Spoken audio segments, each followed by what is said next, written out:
Hello guys, welcome back to civil Mantra. तो आज की वीडियो में हम यूनिट 1 के सारे न्यूमेरिकल्स को डिस्कस करेंगे। तो यूनिट 1 का पार्ट 7 होगा। तो देखते हैं अपने न्यूमेरिकल से। तो सबसे पहला न्यूमेरिकल हमारा जो है, अब मैंने यहाँ पर क्या किया है, न्यूमेरिकल के लिए मैंने पीवाईक्यू क्वेश्चंस ही आप लोग के लिए रखे हैं, ताकि यहाँ पर चांसेस भी ज़्यादा होते हैं प्रीवियस ईयर क्वेश्चन के रिपीट होने के, और आप इनसे लॉजिक भी समझ जाओगे कि अगर ऐसा कोई सिमिलर क्वेश्चन आता है तो आप पेपर में उसको ईजिली कर पाओगे।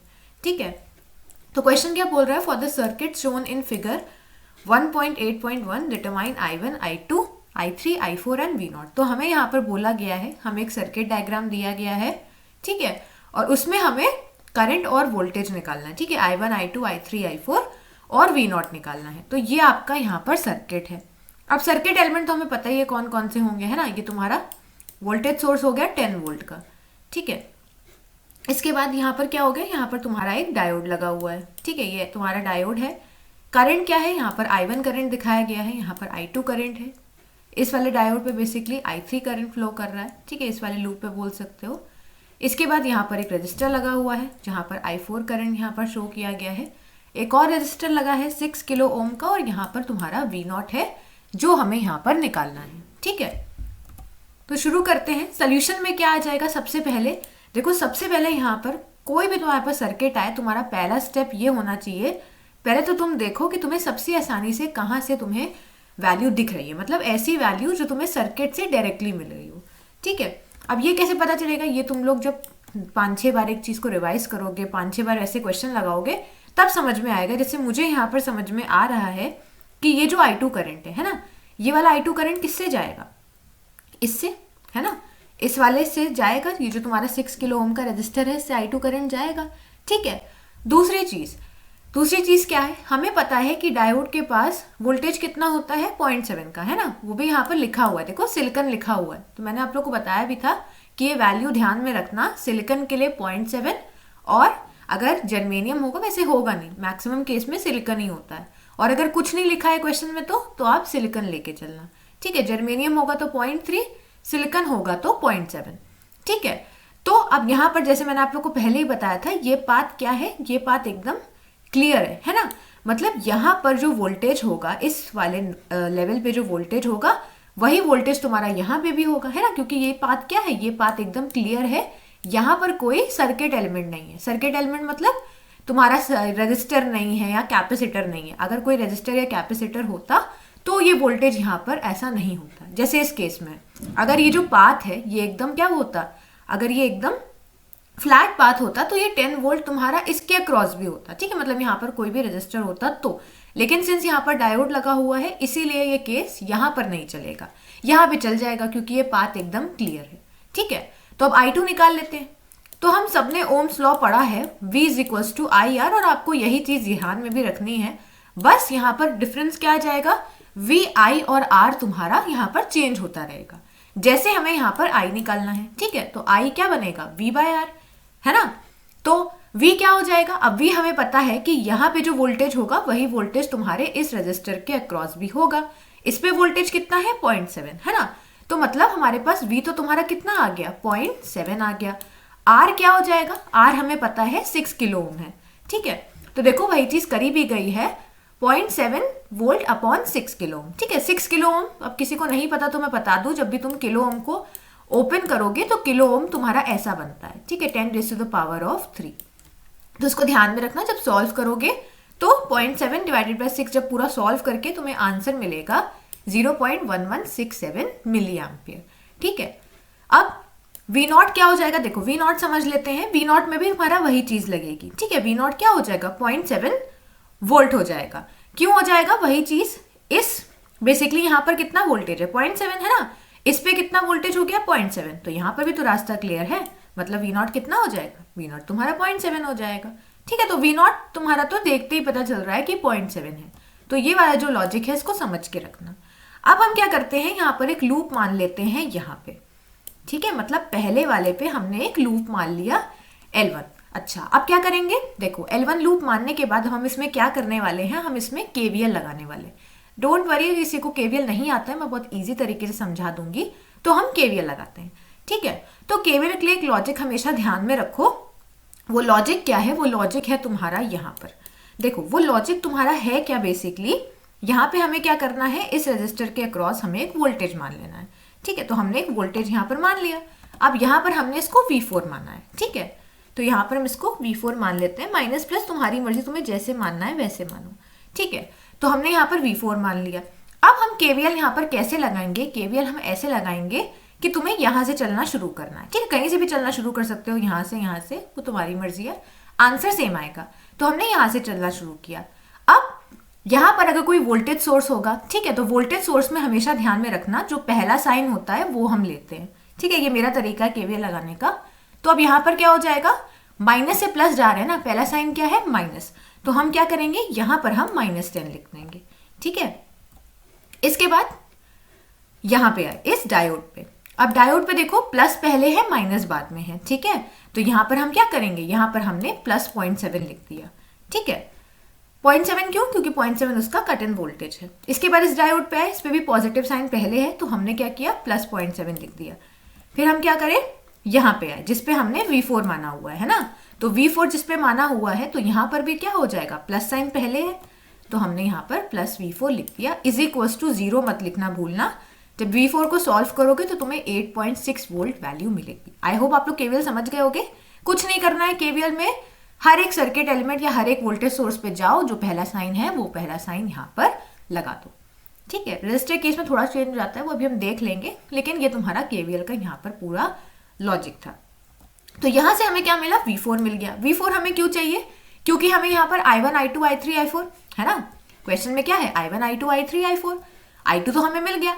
अब हम I4 निकालने के चक्कर में है, लेकिन I4 निकालोगे कैसे, R तो तुम्हें पता है ना, यहाँ पर तुम्हें इस रेजिस्टेंस की तो वैल्यू पता है, I4 तुम्हें निकालना है। अब अगर तुम्हें वोल्टेज भी नहीं पता होगा तो 2 अननोन क्वांटिटी हो गई ना, तो एक तो यहाँ पर नोन होनी चाहिए, तो इसीलिए हमने यहाँ से V4 निकाल लिया। अब बड़ा आसान है, अब हम वही ओम्स लॉ से I4 की वैल्यू निकाल देंगे।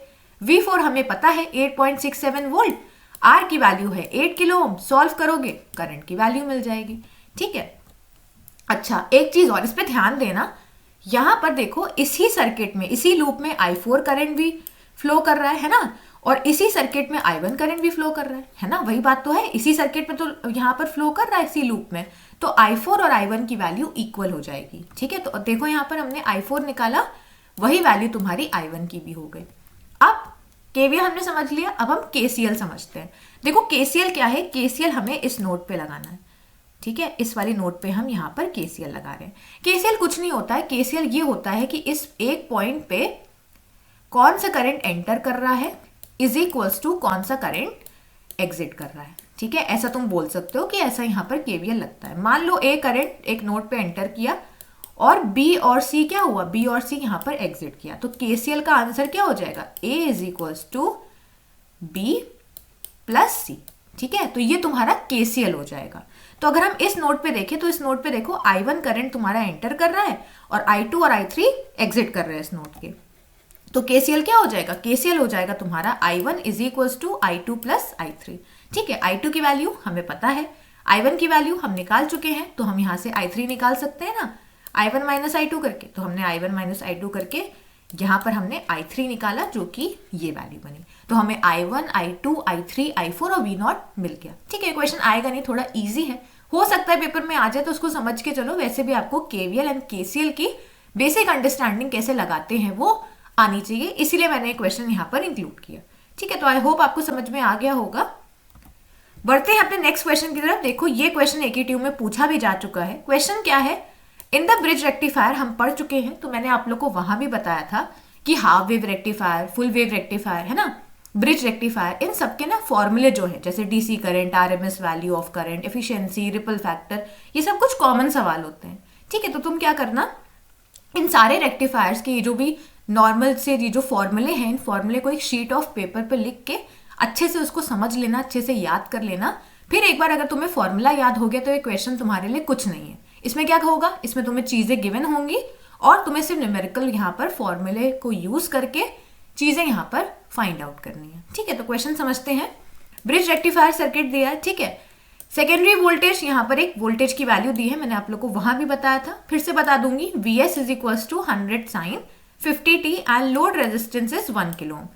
Calculate DC current, RMS value of current, efficiency and ripple factor. समझ लेते हैं इसको। सबसे पहला स्टेप तुम्हारा सोल्यूशन में होना चाहिए, एक अच्छा इंप्रेशन भी एग्जामिनर पे डालता है, वो ये कि तुम पहले स्टेप में लिखो कि तुम्हें गिवन क्या है। ठीक है, जैसे यहाँ पर हमें क्या गिवन है, वीएस गिवन है। वीएस क्या है तुम्हारा, इनपुट वोल्टेज, ऐसे बोल सकते हो सेकेंडरी वोल्टेज है। ठीक है, तो वीएस तुम्हारा यहाँ क्या हो गया, सेकेंडरी वोल्टेज, वो हमने लिख दिया। लोड रेजिस्टेंस आर एल हमें गिवन है 1 किलो ओम, वो हमने लिख दिया। अच्छा, ये वीएम हमें कैसे मिला? अगर आप लोगों ने लेक्चर्स ध्यान से देखे होंगे तो आप लोगों को याद होगा, स्टार्टिंग में मैंने एक सिग्नल वहां पर, वोल्टेज सिग्नल वहां पर एज्यूम किया था, है ना। और वहां मैंने बताया भी था कि हमेशा जो सिग्नल होता है वो कुछ इस फॉर्मेट का होता है, जहां पर ये जो वैल्यू होती है ये सिग्नल की मैक्सिमम वैल्यू होती है। ठीक है, जिसको हम एम्पलीट्यूड भी बोलते हैं। तो यहाँ पर तुम्हारा मैक्सिमम वैल्यू जो वी है वो 100 हो जाएगा। ठीक है, इसी इक्वेशन से हमने निकाली है, तो वीएम तुम्हारा 100 हो गया। अब हमें क्या करना है, अब हमें आईडीसी निकालना है ना। तो आईडीसी का अगर आपको फॉर्मूला याद हो, कुछ नहीं है, ये भी ओम्स लॉ ही है ना, V is to I R. तो हमें आईडीसी निकालना है तो हमें वीडीसी चाहिए, और आरएल तो हमें पता है। अब वीडीसी कैसे निकालोगे, तो वीडीसी का भी फॉर्मूला मैंने बताया था। वीडीसी का फॉर्मूला हो जाएगा 2Vm/π। 2 यहाँ पर कॉन्स्टेंट टर्म है, पाई की वैल्यू रख देना 3.14। ठीक है, Vm की वैल्यू कितनी है, 100। सॉल्व किया तो हमें यहाँ पर 63.66 वैल्यू मिल गई। ठीक है, यहाँ पर वोल्ट जरूर लिख देना। फिर तुम्हारा क्या आया, फिर हमने वीडीसी निकाल दिया। ठीक है, तो वीडीसी की जो वैल्यू मिली प्लस आरएल की वैल्यू, सॉल्व करोगे तो तुम्हें ये वैल्यू आईडीसी की मिल जाएगी। ठीक है, मतलब पहला पार्ट हमारा यहाँ पर सॉल्व हो गया। बढ़ते हैं अपने दूसरे पार्ट की तरफ, जो कि है आईआरएमएस। यहाँ पर भी वही चीज होगी। आईआरएमएस के लिए हमें वीआरएमएस चाहिए। वीआरएमएस कैसे निकलेगा वो भी मैंने बता रखा है। वीआरएमएस निकलेगा मैक्सिमम एम्पलीट्यूड अपॉन √2। ठीक है, वीएम हमें पता है, सॉल्व करेंगे वैल्यू आ जाएगी 70.71। वीआरएमएस की वैल्यू रखी, आरएल की वैल्यू रखी, सॉल्व किया, तुम्हें आंसर मिल गया। ठीक है, थर्ड आता है एफिशिएंसी। सो एफिशिएंसी का वहां पर मैंने एक आप लोग को फॉर्मूला बताया था, ये फॉर्मूला भी ध्यान में रखना। फॉर्मूला क्या है एफिशिएंसी का, VDC multiply by IDC upon VRMS multiply by IRMS। ठीक है, तो तुम इसको ऐसे ध्यान में रख सकते हो कि हम यहाँ पर क्या कर रहे हैं, V और I का मल्टीप्लीकेशन ले रहे हैं। ठीक है, ऊपर DC वाला V और I ले रहे हैं और नीचे RMS वाला। तो VDC भी हमें पता है, IDC भी हमें पता है, VRMS भी पता है और IRMS भी पता है। सॉल्व करोगे तो तुम्हें कितनी वैल्यू मिल जाएगी, यहाँ पर सॉल्व करके तुम्हें यहाँ पर 80% वैल्यू मिल जाएगी। भूलना नहीं, अपने आंसर को यहाँ पर 100 से मल्टीप्लाई जरूर करना। ठीक है, जैसे यहाँ पर 0.8022 वैल्यू आई थी, फिर हमने इसको 100% से मल्टीप्लाई किया तो हमें वैल्यू कितनी मिल गई, 80%। ठीक है, फोर्थ में आता है रिपल फैक्टर। रिपल फैक्टर का फॉर्मूला मैंने बता रखा है, क्या था, √of VRMS upon VDC square -1। VRMS में हमें पता है, VDC भी हमें पता है। सॉल्व करोगे, स्क्वायर करोगे, -1 करके सॉल्व करोगे तो तुम्हें 0.4834 आंसर मिलेगा। ठीक है, तो ये जो क्वेश्चन है ना, ये ज्यादा बिग डील नहीं है और ये क्वेश्चन काफी अच्छे नंबर में पूछे जाते हैं पेपर में। अगर आना भी होगा ना तो फर्स्ट ईयर के हिसाब से आपको ऐसे ही क्वेश्चन मिलेगा, जहां पर आपको वैल्यूज गिवन होंगी और आपको चीजें यहाँ पर निकालनी होंगी। ठीक है, तो अगर आपको फॉर्मूला पता है तो देखो आप कितनी जल्दी यहाँ पर चीजें निकाल सकते हो। तो फॉर्मूला अच्छे से याद करके जाना, अगर फॉर्मूला याद नहीं होगा तब क्वेश्चन नहीं कर पाओगे। ठीक है, नेक्स्ट क्वेश्चन पे पढ़ते हैं। तो नेक्स्ट क्वेश्चन तुम्हारा क्या है, नेक्स्ट क्वेश्चन तुम्हारा क्लैम्पर के ऊपर है। तो मैंने यहाँ पर हर टाइप के क्वेश्चन करवा रखे हैं। नेक्स्ट है स्केच V0। हमें यहाँ पर V0 VI दे रखा है। ठीक है, इनपुट वोल्टेज दे रखा है, हमें आउटपुट वोल्टेज को यहाँ पर स्केच करना है। ये तुम्हारा सर्किट है। ठीक है, जहाँ पर एक कैपेसिटर है, एक डायोड लगा है, उसके बाद एक वोल्टेज सोर्स, एक रेजिस्टेंस है, V0 है, जैसे क्लैम्पर का सर्किट था। तो अगर आपने क्लैम्पर की जो थ्योरी है उसको अच्छे से पढ़ा होगा वहां पर, तो आप ये क्वेश्चन बहुत ईजिली कर लोगे। ठीक है, सबसे पहले हम पॉजिटिव हाफ में देखते हैं, पॉजिटिव हाफ साइकिल में क्या होने वाला है। पॉजिटिव हाफ साइकिल में क्या होगा, ऑब्वियसली ये क्या होगा, डायोड तुम्हारा फॉरवर्ड बायस्ड हो जाएगा, है ना। तो हम क्या करने वाले हैं, यहाँ पर हम वही चीज KVL लगा सकते हैं, है ना, लगा लेते हैं। KVL कैसे लगाओगे, वही चीज जैसे मैंने बताई। पॉजिटिव हाफ साइकिल में तुम्हारा ये जो कैपेसिटर है ये क्या करेगा, मैंने आप लोगों को बताया था, पॉजिटिव हाफ साइकिल में जब ये डायोड फॉरवर्ड बायस्ड हो जाता है तो ये कैपेसिटर इनपुट सिग्नल की मैक्सिमम वैल्यू तक चार्ज हो जाता है। ठीक है, और इनपुट सिग्नल की मैक्सिमम वैल्यू क्या है, यहां से आप देख सकते हो, इनपुट सिग्नल की मैक्सिमम वैल्यू दे रखी है 120। ठीक है, तो ये 120 वैल्यू किसकी हो गई, 120 वैल्यू इस कैपेसिटर की हो गई। ठीक है, तो यहाँ पर क्या हो जाएगा, -120, ठीक है। तो हमने यहाँ पर -120 रख दिया।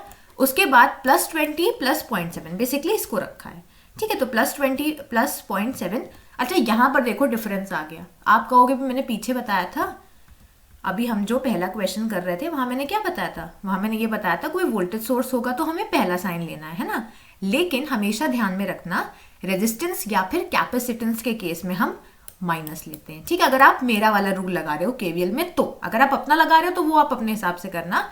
लेकिन अगर आप पहला वाला साइन ले रहे हो तो आप रेजिस्टर एंड कैपेसिटर में हमेशा माइनस साइन लेना, ठीक है। तो इसको समझ लेते हैं। तो हमने क्या किया, -120 कर दिया, है ना, क्योंकि इसकी मैक्सिमम वैल्यू है। तो यहाँ पर हमने -120 + 20 + 0.7 सॉल्व करोगे तो 99.3 वोल्ट वैल्यू आ जाएगी। इसके बाद क्या करना है, इसके बाद हम V0 लेंगे। तो जैसे मैंने बताया था कि अगर ये आपका क्या हो जाएगा फॉरवर्ड बायस, तो ये क्लोज लूप की तरह काम करेगा, है ना, क्लोज लूप की तरह काम करेगा। तो V0 की वैल्यू क्या हो जाएगी, 20 + 0.7। कैसे, देखो 20 ये हो गया, है ना, ये V0 क्या है, इस रेजिस्टेंस को भी अगर हम हटा दें, ठीक है, ऑब्वियसली बात है, अगर ये क्लोज वो हो गया है तो इसका वोल्टेज कितना हो जाएगा, 0.7। हमें पता है सिलिकॉन के पास कितना फॉरवर्ड वोल्टेज होता है, 0.7 का। तो ये 20, ये 0.7, ये तुम्हारा V0 बन जाएगा, ठीक है। तो ये 20 + 0.7 20.7 हो जाएगा। नेगेटिव जो हो जाएगा तब क्या होगा, नेगेटिव हाफ साइकिल में तुम्हारा डायोड जो है वो रिवर्स बायस हो जाएगा। रिवर्स बायस के केस में क्या हो जाएगा, ये ओपन सर्किट हो जाएगा। तो हमें तो इससे मतलब ही नहीं है, हमें इस ब्रांच से कोई मतलब नहीं है। V0 हमारा क्या हो जाएगा, ये वाला VI, ये वाला VI -99.3। मतलब अब तुम्हारी जो कैपेसिटर की वैल्यू है, वो कैपेसिटर की वैल्यू क्या है, 99.3 वोल्ट। अभी इसके पास इतना वोल्टेज है, ठीक है।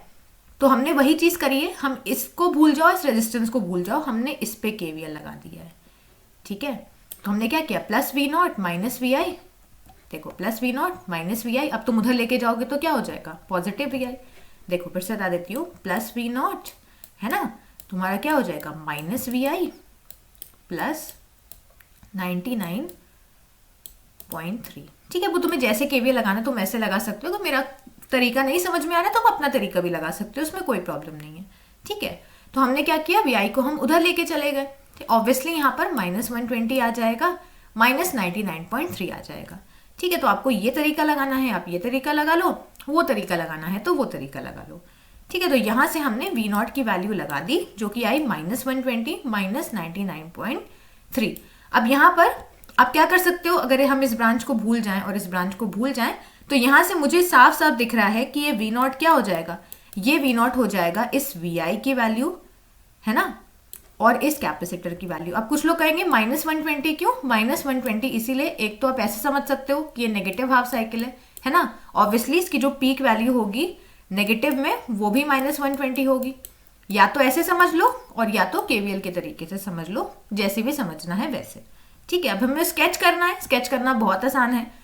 इनिशियली आपकी वैल्यू यहाँ से शुरू होगी नीचे से, उसके बाद पॉजिटिव हाफ साइकिल की वैल्यू कितनी है V0 की, 20.7। तो हमने यहाँ पर 20.7 कर दिया। उसके बाद क्या होगा, माइनस में वैल्यू जा रही है ना, नेगेटिव हाफ साइकिल में वैल्यू माइनस में जा रही है। तो हमने नेगेटिव हाफ साइकिल में माइनस में वैल्यू कर दी 219.35, जो कि इसकी पीक वैल्यू होगी नेगेटिव हाफ साइकिल में, और पॉजिटिव हाफ साइकिल में 20.7। तो अगर आपने क्लैम्पर का वीडियो अच्छे से देखा होगा तो आपको ये सारी चीजें काफी आसान लग रही होंगी। नहीं है तो 2-3 बार इसको रिवाइज करना, आपको इजिली यहाँ पर समझ में आ जाएगा, ठीक है। आगे वीडियो से बढ़ने से पहले मैं आप लोगों को बताना चाहती हूँ कि आप हमारे चैनल को सब्सक्राइब करें, ताकि आपको ऐसी और भी वीडियोस मिले हमारे। अगर आप चैनल को अच्छा लग रहा है, अगर आपको ये पर्टिकुलर चैनल हेल्प कर रहा है आपकी जर्नी में, आपके बीटेक में, तो प्लीज़ आप हमारे चैनल को सब्सक्राइब करें, लाइक करें और वीडियो को शेयर करें अपने दोस्तों के साथ, ताकि उनको भी हेल्प मिले।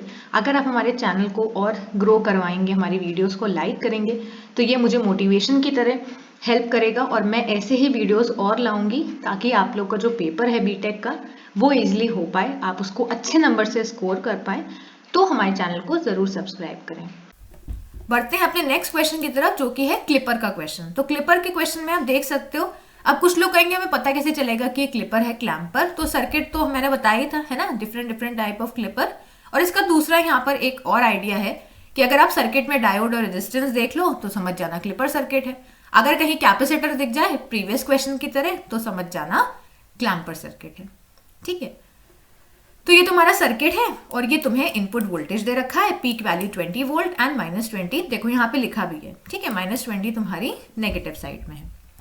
अब क्या करेंगे, पॉजिटिव हाफ साइकिल। तो पॉजिटिव हाफ साइकिल देखो क्या हो जाएगा, सबसे आसान पॉजिटिव हाफ साइकिल होगा। पॉजिटिव हाफ साइकिल में डायोड क्या हो जाएगा, डायोड तुम्हारा क्या हो जाएगा, रिवर्स बायस है ना, प्लस का माइनस के साथ और माइनस का प्लस के साथ। ठीक है, तो V0 क्या हो जाएगा, V0 तुम्हारा VI के इक्वल हो जाएगा, जैसे मैंने तुम लोगों को क्लिपर में बताया भी था, है ना। वहां पे मैंने तुम लोग को बताया था कि रास्ता तो खुल गया है, तो इस रास्ते से तो हमें कोई मतलब ही नहीं है, मतलब एक तरह से ये ब्रांच यहाँ से कट गई है। तो V0 की वैल्यू क्या हो जाएगी, V0 की वैल्यू VI के इक्वल, और VI की मैक्सिमम वैल्यू कितनी है, VI की वैल्यू है 20 वोल्ट। ठीक है, तो यहाँ पर तो पॉजिटिव में तो हमें कोई दिक्कत नहीं है। जैसा V0 कैसा बनेगा पॉजिटिव हाफ साइकिल में, जैसा VI है वैसा V0 बनेगा। नेगेटिव हाफ साइकिल में याद करो, मैंने तुम लोग को वहां भी एक चीज बताई थी, फिर बता देती हूँ कि यहाँ पर दो सिनारियो होते हैं। एक सिनारियो में VI जीतेगा, दूसरे सिनारियो में ये वोल्टेज सोर्स जीतेगा। पहला सिनारियो चलता है, लेकिन उससे पहले समझो ये जो डायोड है और ये जो वोल्टेज सोर्स है इनको हम इक्वलाइज कर देते हैं, मतलब 4 में से हम 0.7 को हमेशा माइनस कर देते हैं। ये लॉजिक हमेशा ध्यान में रखना। ठीक है, फिर जो वैल्यू आती है उसको हम यहाँ पर यूज करते हैं। तो 4 में से हमने 0.7 माइनस कर दिया, वैल्यू मिली हमें 3.3। ठीक है, अब देखो अब यहाँ पर क्या होने वाला है। तो अब हम यहाँ पर क्या करेंगे, हम वही चीज करने वाले हैं। पहला केस लेंगे जहां पर VI की वैल्यू -3.3 से ज्यादा है, मतलब VI तुम्हारा जीत गया है। ठीक है, तो VI जीत गया है, इसमें क्या हो जाएगा, V0 तुम्हारा VI के इक्वल हो जाएगा। फिर से बता देती हूँ, वहां मैंने बताया था, देखो यहाँ पर तो तुम्हारी वैल्यू क्या है, -3.3 है ना, ये तुम्हारा 4 वोल्ट है। ठीक है, ये तुम्हारा क्या है, ये तुम्हारा डायोड है। इसको जब हम सॉल्व करेंगे तो पहले डायोड को लेना। ठीक है, यहाँ पर मैंने 4 माइनस 0.7 बता दिया है, लेकिन पहले आप डायोड को लोगे -0.7 एंड देन आप क्या करोगे, उसमें से 4 को यहाँ पर माइनस करोगे। ठीक है, आप यहाँ पर KVL भी लगा सकते हो, ऐसे भी कर सकते हो, 0.7 लो, ठीक है, -4 करो, तो आप ऐसे भी कर सकते हो। ठीक है, तो आप ऐसे करोगे, इसको जब सॉल्व करोगे तो आपको -3.3 वैल्यू मिलेगी। पहले वो समझो कि जिस केस में तुम्हारा VI इस -3.3 से ज्यादा होगा, मतलब VI यहाँ पर जीत गया है। VI की वैल्यू कैसी है, VI तुम्हारे डायोड को क्या कर रहा है, प्लस का माइनस में, मतलब VI तुम्हारे डायोड को रिवर्स बायस कर रहा है ना, मतलब ओपन सर्किट। तो ये तो पॉजिटिव वाला केस हो गया, मतलब V0 की वैल्यू VI के इक्वल हो गई। देखो V0 की वैल्यू VI के इक्वल हो गई, लेकिन जिस केस में ये जीतेगा इसका मतलब क्या है, ये जीतेगा इसका मतलब है कि अब तुम्हारी V0 की वैल्यू क्या हो जाएगी, V0 की वैल्यू हो जाएगी 0.7 -4, मतलब ये वाली। ठीक है, मतलब ये क्या करेगा, ये तुम्हारे डायोड को फॉरवर्ड बायस कर देगा, और जो मैं बता रही थी ना -3.3, ये वैल्यू तुम्हें यहां से मिलेगी। ठीक है, तो ये तुम्हारे दो केसेस थे। अब इसका डायग्राम देख लेते हैं। पॉजिटिव हाफ साइकिल में तो जैसा इनपुट वैसा आउटपुट। नेगेटिव हाफ साइकिल में क्या हो जाएगा, नेगेटिव हाफ साइकिल में ऐसी वैल्यू हो जाएगी इस पर्टिकुलर केस में। ठीक है, इस पर्टिकुलर केस में क्या हो जाएगा, जहां पर तुम्हारी VI की वैल्यू -0.33 से कम होगी वहां पर तुम्हें वैल्यू क्या मिल जाएगी, वहां पर तुम्हें वैल्यू -3.33 ही मिल जाएगी। ठीक है, तो ये तुम्हारा क्लिपर था। जैसे हमने वहां सारे स्टेप करे थे वही सेम स्टेप तुम्हें यहां पर भी एज इट इज बस कर देने हैं। बस डिफरेंस क्या है, वहां वैल्यू नहीं थी, यहां वैल्यू आ गई है। ठीक है, नेक्स्ट पे चलते हैं। अब हम लोग जीना डायोड के क्वेश्चन को सॉल्व करेंगे। इनके चांसेस ज्यादा है आने के as compare to clipper clamper. तो जीना डायोड का क्वेश्चन आसान भी होता है ना, बहुत इजी क्वेश्चन होते हैं इनके भी। क्वेश्चन क्या है, for the circuit shown below determine the value of maximum and minimum Zener diode current. तो यहां पर हमें जीनर डायोड करंट निकालना है, उसकी मैक्सिमम एंड मिनिमम वैल्यू निकालनी है। ठीक है, अब देखो क्वेश्चन में हमें क्या क्या दिया हुआ है। तो ये तुम्हारा वोल्टेज सोर्स है ना। हमेशा वोल्टेज सोर्स अगर तुम्हें ऐसा दिखे ना, मैंने पहले भी बताया था, अगर ये एरो दिखे तो समझ जाना ये वेरिएबल वोल्टेज सोर्स है। ठीक है, अब यहाँ देखो 80-120 वोल्ट वैल्यू दी हुई है। इसका मतलब तुम्हें ऐसा कहीं भी दिखे तो एक चीज इससे समझना कि 80 वोल्टेज सोर्स की मिनिमम वैल्यू है और 120 वोल्ट वोल्टेज सोर्स की मैक्सिमम वैल्यू है। ठीक है, RS दिया हुआ है। RS क्या है, तुम्हारा सोर्स रेजिस्टेंस, जो कि 5 किलो ओम दिया हुआ है। ठीक है, यहाँ पर करंट I है, अब देखो तुम्हें यहाँ पर करंट स्पेसिफिकली मेंशन है, अगर नहीं मेंशन हो तो आप अपनी मर्जी से कोई भी करंट यहाँ पर एज्यूम कर सकते हो, I1, I2, I3, लेकिन मैं आप लोग को यही सजेस्ट करूंगी कि अगर जीनर पे करंट एज्यूम कर रहे हो, जीनर डायोड पे, तो हमेशा करंट IZ रखना, लोड पे कर रहे हो जो भी रेजिस्टेंस लगा है तो IL रखना, और यहाँ पर आप IR रख सकते हो, IS रख सकते हो, वो आपकी मर्जी। यहाँ IZ और IL क्यों बता रही हूँ, क्योंकि इससे आपको ध्यान में रहेगा कि हाँ ये जीनर करंट है, ये लोड करंट है, ठीक है। और इस जीनर के अक्रॉस वोल्टेज दे रखा है तुम्हें VZ 50 वोल्ट, ठीक है। तो पहला स्टेप हमारा क्या रहेगा, हम गिवन सारे लिख लेंगे कि हमें क्या क्या गिवन है। देखो यहाँ पर हमें VI मिनिमम मतलब इनपुट वोल्टेज की मिनिमम वैल्यू 80 वोल्ट दी हुई है और मैक्सिमम वैल्यू 120 वोल्ट दी गई है, ठीक है। अब हमें यहाँ पर KCL लगाना है, लगा लेते हैं इस नोड पे, ठीक है। इस नोड पे KCL, अब तो KCL सबको समझ में आ गया ना, तो KCL सबसे आसान है। इस नोड पे हम क्या करेंगे, I करंट एंटर कर रहा है, IL और IZ एग्जिट कर रहा है, तो I is equals to IZ plus IL, ठीक है। अब देखो, अब हम यहाँ पर पहले IL निकाल लेते हैं। IL कैसे निकालेंगे, जैसे हम नॉर्मली करते हैं। अब कुछ लोग सोचेंगे कि IL हम कैसे निकालेंगे, VL/RL, है ना। नॉर्मल कोई होगा तो ऐसे सोचेगा VL/RL, लेकिन आप यहाँ देख सकते हो वही चीज जो मैंने पहले आपको कॉन्सेप्ट बताया था, रास्ता साफ, मतलब यहाँ पे जो वोल्टेज होगा इस जीनर के अक्रॉस, वही वोल्टेज तुम्हारा लोड के अक्रॉस भी होगा, है ना। मानते हो कि नहीं कि जो यहाँ पर वोल्टेज जीनर के अक्रॉस होगा वही वोल्टेज लोड रेजिस्टेंस के अक्रॉस भी होगा। तो इसके अक्रॉस अगर 50 वोल्ट है तो इस RL के अक्रॉस भी 50 वोल्ट होगा, है ना। मतलब ये तो तुम्हारा 50 वोल्ट हो गया। RL कितना है, 10 किलो ओम। सॉल्व करोगे वैल्यू 5 मिली एम्पियर मिल गई। अब I minimum and I maximum निकाल लेते हैं। I मिनिमम क्या होगा, देखो इसको थोड़ा सा हो सकता है आप लोग को ट्रिकी लगे, इसको मैं समझाती हूँ। देखो अभी हमने क्या पढ़ा, I की वैल्यू कितनी है, V/R, है ना, ठीक है। और ये रेजिस्टेंस देखो किसके बीच में लगा है, पहले तुम ये समझो। हमें क्या करना है, हमें I निकालना है। ये I करंट किसके अक्रॉस है, ये I करंट इस रेजिस्टर के अक्रॉस ही तो है ना, RS रेजिस्टर के अक्रॉस, देखो RS रेजिस्टर के अक्रॉस है, ठीक है। अब तुम इसमें ध्यान से देखो, ये जो रेजिस्टर है ये किन किन वोल्टेज के बीच में लगा है। एक तो इस वोल्टेज सोर्स के बीच में लगा है ना, एक तो ये वोल्टेज सोर्स है, और एक ये जीनर का वोल्टेज भी तो यहाँ पर होगा, इस नोड पे होगा कि नहीं होगा। ये RS इस वोल्टेज के अक्रॉस भी लगा है और इस वोल्टेज के अक्रॉस, मतलब एक RS दो वोल्टेज के बीच में लगा है। कभी भी तुम्हें ऐसा सिनेरियो मिले तो हमेशा ध्यान में रखना, हम क्या करते हैं, पहला वोल्टेज लेते हैं, दूसरा वोल्टेज लेते हैं, दोनों को माइनस करते हैं, वो उसका इक्विवेलेंट वोल्टेज आता है, ठीक है। तो हम अगर I is equals to V/R कर रहे हैं तो इस केस में तुम सिर्फ VI नहीं ले सकते, क्योंकि यहाँ पर तुम्हारा दूसरा वोल्टेज भी प्रेजेंट है। तो इस केस में हमें अगर I निकालना है, I मिनिमम निकालना है, तो क्या हो जाएगा, VI minimum minus VZ upon RS, ठीक है। अगर I मैक्सिमम निकालना होगा तो VI मैक्सिमम लेंगे माइनस VZ अपॉन RS, देखो, ठीक है। तो VI मिनिमम हमें पता है, हमने लिख दिया, VZ भी हमें पता है, -5। इसके बाद क्या हो जाएगा, वैल्यू I मिनिमम मिल गया, I मैक्सिमम मिल गया, ठीक है। अब I मिनिमम क्या हो जाएगा, I मिनिमम ये वाला हम KVL उठाएंगे, ठीक है।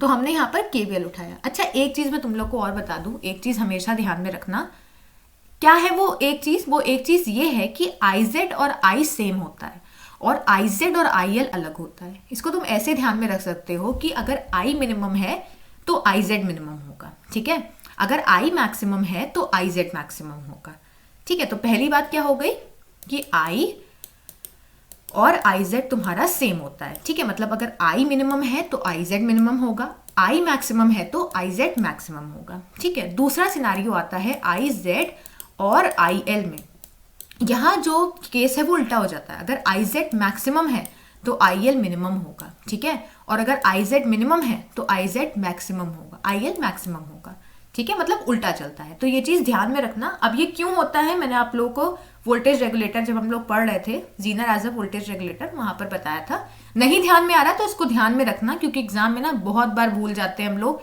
कि अगर एक मिनिमम होगा तो एक मैक्सिमम क्यों। बस तुम्हें एक की रूल याद रखना है, I and IZ same and IZ and IL different, ठीक है। तो यहाँ पर हमने जो KCL लिखा था ना, I is equals to IZ plus IL, इसमें हम क्या करेंगे, देखो क्वेश्चन में हमें क्या गिवन है, हमें जीनर के डायोड करंट की मैक्सिमम मिनिमम वैल्यू चाहिए, मतलब हमें IZ minimum and IZ maximum चाहिए। तो अभी मैंने क्या बताया, अगर आई मिनिमम होगा तो आई जेड मिनिमम होगा, अगर आई मैक्सिमम होगा तो आई जेड मैक्सिमम होगा। ठीक है, तो अब यहाँ पर क्या हो जाएगा, यहाँ पर हमने आई जेड मिनिमम निकाल लिया, I minimum minus I L, इसको उधर लेके चले गए। आई मिनिमम हमें पता है, आई एल हमें पता है, सॉल्व कर लेंगे आंसर मिल जाएगा। आई जेड मैक्सिमम कैसा होगा, I maximum minus I L, solve किया आंसर। ठीक है, तो ये जो मैंने लॉजिक बताया है, इस लॉजिक को ध्यान में रखना, फिर आप क्वेश्चन बहुत ईजिली सॉल्व कर लोगे। ठीक है, बढ़ते हैं अपने नेक्स्ट क्वेश्चन की तरफ। देखो ये भी क्वेश्चन तुम्हारे AQTU में आ चुका है। क्वेश्चन है find the range of RL and IL that will maintain a constant output of 10 volt, also determine the maximum voltage rating of Zener diode for given circuit. ठीक है, अब यहाँ देखो हमें वोल्टेज जो गिवन है, इनपुट वोल्टेज, वो variable नहीं है, कांस्टेंट है 50 वोल्ट का। ठीक है, लोड रेजिस्टेंस दे रखा है 1 किलो ओम। ऑब्वियसली देखो यहाँ पर IZ और IL मार्क है, हो सकता है आपके पेपर में ना हो तो तुम खुद से कर लेना। जीनर के अक्रॉस वोल्टेज दे रखा है 10 वोल्ट का। इस लोड पे हमें करंट भी दे रखा है, आई लोड देखो वो भी दे रखा है 32 मिली एम्पियर। बढ़ते हैं यहाँ पर क्वेश्चन की तरफ। तो सोल्यूशन क्या है तुम्हारा, गिवन हमें है, देखो यहाँ पर हमने क्या किया, वही चीज, IR is equal to IZ plus IL। ठीक है, मतलब KCL लगाया है। IZ मैक्सिमम वैल्यू भी हमें गिवन है, देखो IZ की मैक्सिमम वैल्यू क्या है, देखो यहाँ पर क्या हो जाएगा, आई लोड ही तुम्हारी IZ की मैक्सिमम वैल्यू हो जाएगी। ठीक है, यहाँ पर लिखा भी हुआ है आई ऑफ लोड, तो ये तुम्हारी जीनर करंट की मैक्सिमम वैल्यू गिवन है जो कि 32 मिली एम्पियर है। ठीक है, अब हम क्या करेंगे, IR निकालेंगे। तो जहां मैंने वहां जैसे बताया था ना, वही चीज हमें यहाँ भी करनी है, बस डिफरेंस क्या था, वहां पर तुम्हारा VI वेरिएबल था तो दो वैल्यू निकल रही थी, I minimum and I maximum. अब यहाँ पर कुछ वेरिएबल का ऐसा केस है नहीं, तो IR की वैल्यू क्या निकलेगी, VI minus VZ upon R। ठीक है, VI हमें पता है, VZ हमें पता है, R हमें पता है, हमने सॉल्व किया, आंसर आ गया। अब देखो जो मैं सिनारियो तुम्हें वहां बता रही थी वो यहाँ लगेगा, when IL is minimum, IZ is maximum and vice versa। तो जैसे मैंने बताया था ना कि IL एंड IZ के केस में उल्टा थ्योरी चलती है, अगर IL मिनिमम होगा तो IZ मैक्सिमम होगा, अगर IL मैक्सिमम होगा तो IZ मिनिमम होगा। ठीक है, तो हम क्या करेंगे, हम सेम यहाँ पर वही KCL वाला रूल लगा देंगे, IR is equal to IZ maximum plus IL minimum. ठीक है, या IZ minimum plus IL maximum. ठीक है, मतलब उल्टा चलेगा। आई होप आप लोग समझ गए होंगे। अब तो IR पहले हमने ये वाला केस लिया, पहला वाला, क्योंकि यहाँ से हमें IL की वैल्यू निकालनी है ना, क्वेश्चन में क्या गिवन है, हमें RL एंड IL की वैल्यूज चाहिए। तो यहाँ हमने क्या किया, IR की वैल्यू लिख दी। ठीक है, अब देखो एक चीज और, कुछ लोग कंफ्यूज हो सकते हैं कि हमने IR को 40 मिली एम्पियर को 40 इंटू 10⁻³ कैसे लिखा है। तो इसको हमेशा ध्यान में रखना, जब हम किलो को ओपन करते हैं तो 10⁻³ से +3 से मल्टीप्लाई करते हैं। ठीक है, और मिली एम्पियर को जब खोलते हैं तो उसमें 10⁻³ से मल्टीप्लाई करते हैं। ठीक है, तो इसको ध्यान में रखना। IZ मैक्सिमम की वैल्यू रख देते हैं 32 multiply by 10⁻³ plus IL minimum, तो हमें IL मिनिमम मिल गया। अब RL मैक्सिमम निकाल देते हैं। RL मैक्सिमम क्या हो जाएगा, देखो RL की मैक्सिमम वैल्यू क्या हो जाएगी भैया, वोल्टेज तो वही रहेगा है ना जो मैंने पीछे बताया था, तो वोल्टेज तो तुम्हारा क्या हो जाएगा, V0। ठीक है, V0 या VZ जो भी तुम्हें लिखना है वो लिख लो। ठीक है, तो ये तो 10 हो गया। IL मिनिमम, अच्छा अब कुछ लोग ये सोचेंगे कि ये कैसे हो रहा है। देखो अगर तुम्हें इन्वर्सली एंड डायरेक्टली प्रोपोर्शनल का कॉन्सेप्ट पता है तो तुम यहाँ डायरेक्टली समझ जाओगे कि RL एंड IL तुम्हारे इन्वर्सली प्रोपोर्शनल है। ठीक है, नहीं समझ में आ रहा है तो तुम इसको ऐसे ध्यान में रख सकते हो कि RL एंड IL के केस में भी उल्टा सिनारियो चलता है। अब मैं तुम लोगों को यहाँ पर कोशिश करती हूँ समझाने की। देखो यहाँ पर हम क्या कर रहे हैं, अगर हम यहाँ पर R निकाले तो तुम यहाँ ऐसा समझ सकते हो कि R एंड V तुम्हारे डायरेक्टली प्रोपोर्शनल है। तो डायरेक्टली इनवर्सली प्रोपोर्शनल तुम ऐसे समझ सकते हो कि जो क्वांटिटी सेम लेवल पे होती हैं वो डायरेक्टली प्रोपोर्शनल होती हैं। ठीक है, मतलब अगर हम R को बढ़ाएंगे तो V बढ़ेगा, अगर हम R को घटाएंगे तो V घटेगा। ठीक है, लेकिन जो दो क्वांटिटीज अलग अलग लेवल पे होती हैं, ठीक है, वो यहाँ पर इनवर्सली प्रोपोर्शनल कहलाती हैं। जैसे अगर हम R को बढ़ाएंगे तो I कम होगा। ठीक है, तो यहाँ पर भी वही हो रहा है, अगर RL की वैल्यू मैक्सिमम है तो IL ऑब्वियसली मिनिमम होगा। नहीं समझ में आ रहा है तो इसको तुम याद भी कर सकते हो जैसे मैंने इस कॉन्सेप्ट को बताया। ठीक है, फिलहाल कॉन्सेप्ट यहाँ पर इनवर्सली एंड डायरेक्टली प्रोपोर्शनल का लगता है। तो V0 की वैल्यू हमने रख दी 10। ठीक है, उसके बाद IL मिनिमम रख दिया, हमें पता था, हम निकाल चुके हैं, हमें वैल्यू मिल गई। ठीक है, वैसे तुम IL मैक्सिमम निकाल लो। IL मैक्सिमम कैसे निकालोगे, IZ को मिनिमम रख के, ठीक है। तो IZ मिनिमम हमें पता है, हमने IZ मिनिमम की वैल्यू रख दी यहाँ पर, ठीक है, 40 माइनस 5। तो यहाँ पर तुम जब सॉल्व करोगे पूरी वैल्यू को तो वो तुम्हें वैल्यू यहाँ पर मिल जाएगी, ठीक है। ये वाली तुम्हारी वैल्यू हो गई है IL मैक्सिमम की, यहाँ हमने IL मिनिमम लिख दिया, यहाँ हमने IL मैक्सिमम लिख दिया, ठीक है। तो यहाँ पर 40 माइनस ऑफ 5, इसको सॉल्व करोगे तो तुम्हें वैल्यू मिल गई 35 मिली एम्पियर, ठीक है।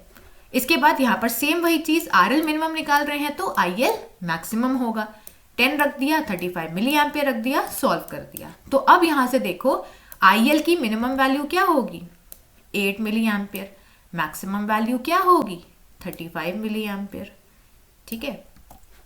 RL की मिनिमम वैल्यू क्या होगी, 285.72, मैक्सिमम वैल्यू 1.25। गलती मत कर देना यहाँ पर कि 285 की वैल्यू ज्यादा है, 1.25 की वैल्यू कम है, नहीं, ध्यान से देखो, ये ओम है, ये किलो ओम है, मतलब ये 10⁻³ है, ठीक है। तो यहाँ तक तो हम क्वेश्चन समझ गए कि यहाँ पर क्या क्या चीजें हो रही थी। अब यहाँ पर नेक्स्ट पे चलते हैं। नेक्स्ट क्या है तुम्हारा, नेक्स्ट वैल्यू है तुम्हारी जो है मैक्सिमम वोल्टेज रेटिंग। देखो कोई पेपर में कभी भी वोल्टेज या फिर कुछ ऐसा करके आया ना, वोल्टेज या फिर पावर आवर निकालने का, या मैक्सिमम आउटपुट रेटिंग, तो हमेशा ध्यान में रखना उसमें हमें पावर निकालनी होती है, ठीक है। हमेशा ये चीज ध्यान में हमेशा रखना, ठीक है। तो यहाँ पर क्या हो जाएगा, यहाँ पर तुम्हारा बेसिकली PI मैक्सिमम, पावर का तो फॉर्मूला सबको पता ही होगा, नहीं पता है तो समझ लो, पावर का फॉर्मूला होता है VZ into, basically V into I होता है वोल्टेज इंटू I, ठीक है। तो हमने यहाँ पर क्या किया है, हमें जीनर डायोड पे मैक्सिमम पावर निकालनी है, तो जीनर डायोड पे क्या होगा, जीनर का वोल्टेज एंड जीनर का मैक्सिमम करंट, ये चीज ध्यान में रखना, मिनिमम मत रखना। क्यों, क्योंकि हमें क्वेश्चन में ही गिवन है मैक्सिमम वोल्टेज रेटिंग, ठीक है। तो ये चीज हमेशा ध्यान में रखना कि मिनिमम है कि मैक्सिमम है, ठीक है।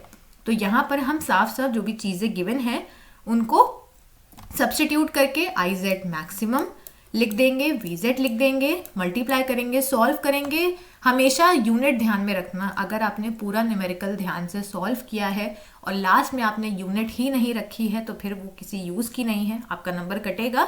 तो हमेशा ध्यान में रखना वोल्टेज की V, रेजिस्टेंस का ओम, करंट का एम्पियर या मिली एम्पियर, और पावर का वॉट, ठीक है। तो यहाँ पर सॉल्व किया, वैल्यू मिली 0.32 वॉट, ठीक है। तो ये तुम्हारा यहाँ पर क्वेश्चन सॉल्व हो गया है। आई होप आपको सारे न्यूमेरिकल समझ में आए होंगे।